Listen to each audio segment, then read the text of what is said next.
رمضان آنے کو قریب ہے، رمضان آنے کو رمضان میں بچہ سے روزہ نہیں رکھتا ہے، بچہ روزہ رکھتا ہے؟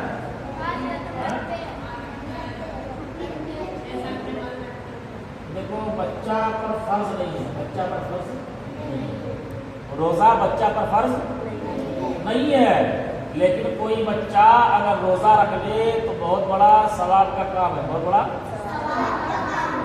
لیکن ماں باپ کو دیکھنا چاہیے کہ کتنا چھوٹا بچہ ہے، کتنا چھوٹا بچہ، بہت چھوٹا بچہ ہے، اس کو سمجھا بجھا کر کے روزہ نہیں رکھنے دینا ہے، سمجھا بجھا کے روزہ نہیں رکھنے دینا ہے، کہیں ایسا نہیں ہو کہ روزہ رکھا اور پار ہو گئی، روزہ رکھا پار ہو گئی، ٹھیک ہے، بے ہوش ہو جائے گا، بیماری بڑھ جائے گی۔ تو جو بچہ سمجھدار ہے، تھوڑا سا بدن ہاتھ میں مضبوط ہے اور روزہ رکھ سکتا ہے تو اس کو روزہ رکھنا چاہیے، اس کو روزہ چاہیے، اگرچہ اس پر ابھی فرض نہیں ہے۔ روزہ فرض ہے، پتہ ہے کہ نہیں؟ اسلام کی بنیاد 5 چیزوں پر ہے، یاد رکھنا، اسلام کی بنیاد 5 چیزوں پر ہے، اسلام کی بنیاد 5 چیزوں پر ہے، کیا کیا؟ توحید، کیا کیا؟ توحید سمجھتا ہے؟ یعنی اللہ کو ایک جاننا، اللہ کو ایک جاننا، یعنی کلمہ طیب جو ہے، کلمہ طیب، تو کلمہ طیب کا توحید پورا آ جائے گا کہ اللہ کو ایک ماننا، ٹھیک ہے، اللہ کی عبادت کرنا، سمجھ آتا رہے ہو؟ اور ہم لوگ کلمہ میں کیا پڑھتے ہیں؟ لا الہ الا اللہ محمد رسول اللہ، کہ اللہ کے سوا کوئی معبود نہیں، اللہ کے سوا معبود نہیں، اور محمد صلی اللہ علیہ وآلہ وسلم اللہ کے رسول ہیں، کیا؟ تو اللہ کی وحدانیت کی گواہی دینا، اللہ کی وحدانیت کی گواہی دینا، یہی ہے توحید، یہی ہے۔ میرے نبی نے اسی چیز کی تعلیم دی ہے، میرے نبی نے، تو پہلا کیا ہے؟ توحید، پہلا کیا ہے؟ دوسرا کیا ہے؟ نماز، دوسرا کیا ہے؟ تیسرا کیا ہے؟ تیسرا روزہ ہے، پہلا ہے توحید، دوسرا ہے نماز، تیسرا ہے روزہ، اس کے بعد زکات، چوتھا کیا ہے؟ زکات، اور پانچواں کیا ہے؟ حج، پانچواں کیا ہے؟ حج۔ یہ 5 چیزیں ہیں اسلام کی بنیاد، اسلام کی بنیاد نہیں ہے۔ ارے اگر حج اٹھائے گا تو اس کو بنیاد ہوتا ہے نا، اور ان 5 چیزوں میں سے ایک بھی چیز کا کسی نے انکار کر دیا، 5 چیزوں میں سے کسی ایک چیز کا بھی کوئی انکار کر دیا، کیا وہ کافر، کیا وہ کافر ہو جائے گا، کیا ہو جائے گا؟ کافر ہو جائے گا۔ اسلام کی 5 بنیادی باتیں، 5 بنیادی باتیں، بول رہے کیمرہ میں کیا چیز ہے بولو؟ اسلام کی 5 بنیادی باتیں کیا کیا ہے؟ بول گیا، ایک بار اور بتا دیجیے۔ پہلا توحید، توحید یعنی اللہ کو ایک ماننا، جاننا، توحید، دوسرا تیسرا روزہ، چوتھا زکات، پانچواں حج، یعنی توحید، نماز، روزہ، زکات، حج، حج، یہ زکات کچھ آگے پیچھے ہو، اس میں کوئی دقت نہیں ہے، ٹھیک ہے، یہ 5 چیزیں ہیں، کیا 5 چیزیں ہیں اسلام کی بنیادی باتیں، اسلام کی بنیادی باتیں، ٹھیک ہے۔ اچھا ایک بات بتائیے کہ اس سے پہلے ہم نے بتایا تھا کہ محمد صلی اللہ علیہ وآلہ وسلم کہ ہم کون لگتے ہیں؟ کون لگتے ہیں بتاؤ؟ امت، امتی، کیا؟ نبی سے ہمارا رشتہ کیا ہے؟ نبی سے ہمارا رشتہ کیا ہے؟ وہ نبی ہے اور ہم ان کی امت ہیں، ہم ان کی امت ہے، اور اللہ سے ہمارا رشتہ کیا ہے؟ بندگی کا رشتہ ہے. کیا چیز کا رشتہ ہے؟ بندگی کا رشتہ. اللہ ہمارا خالق ہے، مالک ہے، رازق ہے، ٹھیک ہے، اور ہم ان کے بندے ہیں، ان کی مخلوق ہے، ان کی مخلوق ہے. اللہ نے ہمیں پیدا کیے تو ہم پیدا ہوئے. اللہ نے ہمیں پیدا کیا. اچھا ایک بات معلوم ہے تم کو کہ اللہ نے ہم لوگوں کو کیوں پیدا کیا؟ وہ بتائے گا. اللہ نے ہم لوگوں کو کیوں پیدا کیا؟ ارے یہ انسان میں قسمت کیوں بنایا؟ انسان میں قسمت کیوں بنایا؟ دیکھنے کے لیے اس کو کم سجا دیتا ہے، پہننے کا پورا سجے گا. ارے قسمت کون دے گا؟ سجا دے گا. تو اللہ نے انسان کو کیوں پیدا کیا؟ دیکھنے کے لیے. اللہ نے انسان کو دیکھنے کے لیے پیدا کیا. یہ بچے جو ہے ایک سے چٹکلا بول جاتے ہیں. اللہ نے ہم سب کو پیدا کیا، انسان کو کیوں پیدا کیا؟ عبادت کے لیے. دیکھو دو مخلوق ہے ایسی ہے کہ اللہ نے اس کو عبادت کے لیے پیدا کیا. ایک تو انسان ہم لوگ آتا ہے نا، انسان ہم لوگ آتے ہیں. اور دوسرا کیا ہے؟ جنات. دوسرا کیا ہے؟ جنات. یعنی انسان اور جنات کو اللہ نے عبادت کے لیے پیدا کیا. کیا اٹھو کیا بولتے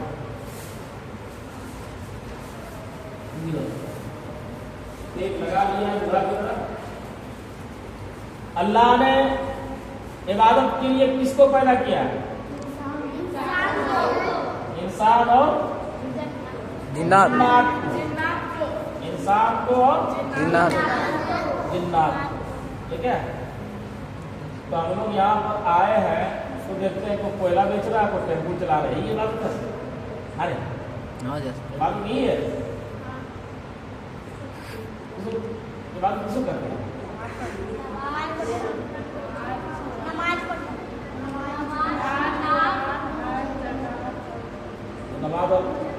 نماز پڑھتے ہو. اس میں سے کتنا بچہ ہے جو نماز پڑھتا ہے؟ بتا تو. سنو ایک حدیث پاک نبی پاک صلی اللہ علیہ وآلہ وسلم فرماتے ہیں. کون فرماتے ہیں؟ نبی فرماتے ہیں. ہمارے پیارے نبی جناب محمد رسول اللہ صلی اللہ علیہ وآلہ وسلم فرماتے ہیں نماز کے بارے میں کہ جب بچہ 7 سال کا ہو جائے، تو نماز پڑھنے کا حکم دو. نماز پڑھاؤ، اس کو نماز پڑھاؤ. اس لیے ماں باپ کو چاہیے کہ جب نماز پڑھے تو اپنا چھوٹا بچہ کو لے کے کھڑا ہو جائے کنارے. تاکہ بچہ سیکھتے رہے. ایک اور بچہ ایک طاقت کرنا ہے. یہ بچہ جو ہے نا مرغی بچہ سے کم نہیں ہے. چپ کرتے رہے.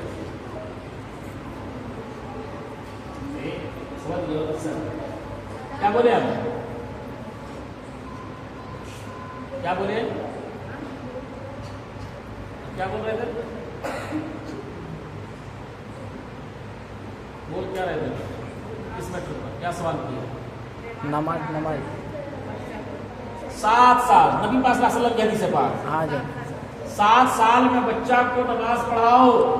اس کا بستر الگ کر دو. 7 سال کی جب عمر کے جب بچہ ہو جائے تو اس کا بستر الگ کر دو. اس کو ساتھ میں نہ سلا، اس کو الگ کر دو بستر. ٹھیک ہے. اور 7 سال میں نماز پڑھنے کا حکم دو. 7 سال نماز پڑھاؤ. اور جب 10 سال ہو جائے، جب بچے کی عمر 10 سال ہو جائے تو اس کو مار کر کے نماز پڑھاؤ. کیسا عمر میں؟ 10. نبی نے کیا فرمایا کہ 7 سال میں اس کو نماز پڑھنے کا حکم دو. یعنی اس سے نماز پڑھنا شروع کراؤ. لیکن مار پیٹ نہیں کرنا. نماز پڑھنے کا حکم دو. ٹھیک ہے.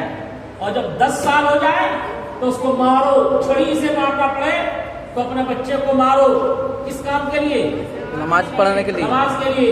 یہاں پر کتنے بچے کا 10 سال ہو گیا بتا لیجیے جی. کس سے ہو گیا 10 سال کس سے ہو گیا 1 2 3 4 5 بہت آسان نہیں ہوا نہیں پیدا ہو رہا ہے کتنا ہو گیا 12 سال 8 سال 10 سال 10 سال 10 سال 10 سال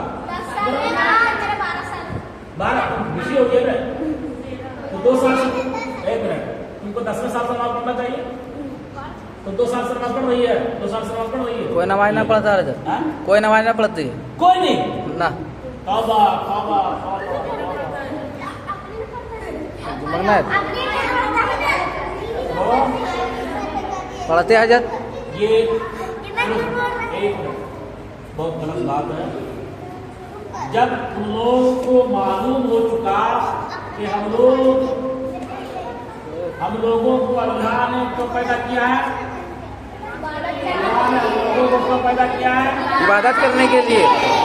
عبادت کے لیے پیدا کیا ہے اور کسی کا 12 سال ہو گیا ہے کسی کا 14 سال ہو گیا ہے کسی کا 10 سال ہو گیا ہے اور ابھی تک نماز شروع نہیں کیے ہو تو بولو غلطی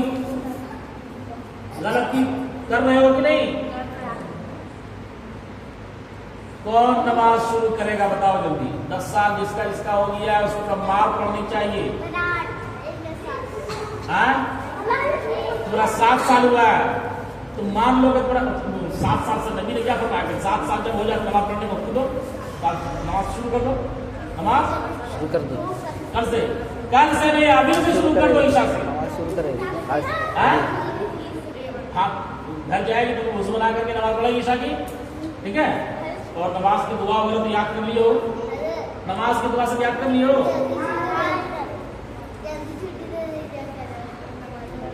ہاں بالکل نماز پڑھائی. ٹھیک ہے. وہ نماز شروع کر دو بابو کو. جس اذان ہو جائے گی. ارے بہت خراب بات ہے بابو.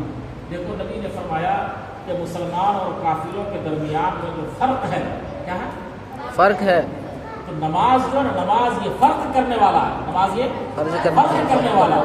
10 آدمی اگر بیٹھا ہوا ہے 10 آدمی بیٹھا ہوا ہے اذان ہو گئی اور اس میں سے 5 آدمی اٹھ کر چلا گیا اور 5 آدمی بیٹھا ہوا ہے. دور سے دیکھنے والا یہی کہے گا کہ دیکھو یہ 5 جو اٹھے ہیں یہ نماز کے لیے جا رہا ہے مسلمان ہے یہ اور جو بیٹھا رہ گیا وہ ہندو ہے نماز نہیں پڑھا. الزام دو گے اس کو غلط کہو گے اس لیے کہ اس کو تو معلوم نہیں ہے. لیکن دور سے دیکھنے والے کو گمان یہی ہو کرے گا. دور سے دیکھنے والا گمان یہی کرے گا کہ نماز پڑھنے والا نماز کو چلا گیا اور جو نماز فرض ہے اس چیز کا اندازہ کرو اس کی اہمیت کو اندازہ کرو کہ نماز فرض ہے. کسی بھی حال میں معاف نہیں ہے. کسی بھی حال میں معاف نہیں ہے. جب تک کہ روح ہے تمہارے اندر میں جب تک کہ جان ہے تمہارے اندر میں نماز معاف نہیں ہے.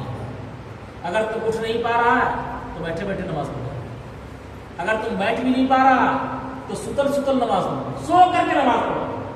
کھٹیے میں سوئے سوئے نماز پڑھو. نہا نہیں پا رہا ہے تیمم کر لو. تیمم کا طریقہ بتا رہے تھے. تیمم کا طریقہ ایک سوال کا جواب دے دیں گے. بولے کہ جب ہم لوگ اللہ نے عبادت کے لیے پیدا کیا تو کوئلہ ڈھو رہا ہے کوئی مرغی بیچ رہا ہے گوشت بیچ رہا ہے ٹیمپو چلا رہا ہے ٹوٹو چلا رہا ہے. نہیں سنو کوئی بات. جب اللہ اور اس کے رسول کی فرما برداری کرو گے اللہ اور اس کے رسول کی فرما برداری کرو گے اور تم کوئی حلال تجارت کرو گے تو اللہ اس میں بھی ثواب دے گا. اللہ اس میں بھی فجر کی نماز پڑھ لیا. فجر کی نماز پڑھ لیا. اب وہ اپنے بال بچوں کی پرورش کے لیے بال بچوں کی پرورش کے لیے چلا گیا ٹیمپو چلانے. کیا چلا گیا ٹیمپو چلانے. اور پھر جب ظہر کی اذان ہوئی تو ٹیمپو چلانا چھوڑ دیا. ظہر کی نماز پڑھا اور ظہر کی نماز پڑھنے کے بعد کھانا کھایا اور پھر چلا گیا ٹیمپو چلانے. پھر وہ عصر کی اذان تک وہ چلاتا رہا. عصر کی اذان ہوئی ٹیمپو چلانا چھوڑ دیا. نماز پڑھا پھر عصر سے مغرب تک چلایا پھر مغرب سے عشاء تک چلایا. لیکن نماز وہ پڑھتا رہا ٹیمپو چلاتا رہا. نماز پڑھتا رہا بیچتا رہا. نماز پڑھتا رہا مرغی بیچتا رہا. نماز پڑھتا رہا سبزی بیچتا رہا. تو اگر اس طرح نماز پڑھ کر کے وقت پر نماز پڑھا اور اپنی تجارت کیا تو اللہ تمہارے اس کاروبار میں برکت بھی دے گا اور تمہارے اس کاروبار کے کرنے کی وجہ سے تمہیں ثواب بھی دے گا. کیا دے گا؟ ثواب بھی دے گا. سمجھ آ رہی ہے؟ اب ایسا نہیں ہے کہ عبادت کے لیے پیدا کیا گیا تو مسجد میں جا کر کے اللہ اللہ کرتے رہو، اللہ اللہ کرتے رہو، اللہ اللہ کرتے رہو. کھاؤ گے کیا؟ کھانا بھی تو ضروری ہے. نہیں کھاؤ گے تو پیٹ میں کیسے جلن پیدا ہو جاتا ہے، دیکھا ہے؟ اس لیے کھانا بھی ضروری ہے. بیٹوں کو، بچوں کو تربیت بھی ضروری ہے، بچوں کو پڑھانا بھی ضروری ہے، ماں باپ کی خدمت کرنا بھی ضروری ہے، مسجد مدرسہ میں چندہ دینا بھی ضروری ہے. مدرسہ مسجد میں چندہ لے دو تو بنے گا کیسے؟ سمجھ آ رہی ہے؟ تو کماؤ گے تب نہ ایسا ہوگا. اس لیے 5 وقت کی نماز پڑھو اور دنیا کا حلال جتنا کام ہے، حلال جتنا کام ہے، جائز جتنا کام ہے سب کرو. اللہ اس میں بھی ثواب دے گا اور برکت دے گا. اس بات آئی؟ تو ٹھیک ہے، چھٹی ہو جائے گی. رمضان میں کسی مدرسے میں پڑھائی نہیں ہوتی ہے نماز، رمضان میں کسی مدرسے میں پڑھائی نہیں ہوتی ہے. تم لوگ رمضان میں جب گھر میں رہو تو قرآن شریف پڑھنا، سورہ یاد کی ہو، سورہ یاد کرنا، سورہ پڑھنا. جو دعا یاد کی ہو اسے پڑھتے رہنا. جو دعا یاد کی ہو اسے پڑھتے رہنا. اس لیے کہ 1 مہینے میں بھول جاؤ گے. 1 مہینے میں اسے پڑھتے رہنا، مشق کرتے رہنا تاکہ وہ یاد رہے. اور جو روزہ رکھ سکتا ہے روزہ رکھے، اور جو روزہ نہیں رکھ سکتا ہے، بچہ ہے، 10 سال کی عمر ہے، 12 سال کی عمر ہے، کمزور ہے، روزہ نہیں رکھ سکتا ہے، روزہ نہیں رکھے لیکن نماز ضرور پڑھے. تو کون بچہ نماز اسٹارٹ کر رہے ہیں؟ ہاتھ اٹھاؤ. ماشاء اللہ، پہلے نمازی رہے گا، ہاتھ اٹھاؤ. نماز پڑھے گا سب. ٹھیک ہے، آج کے بعد ختم، وہ بھی پڑھے گا. نماز دیکھو، نماز کی عادت بناؤ. ٹھیک ہے، نماز پڑھو. کبھی دیکھو وقت اگر لیٹ ہو جائے تو جب موقع ملے تب نماز پڑھو. ٹھیک ہے.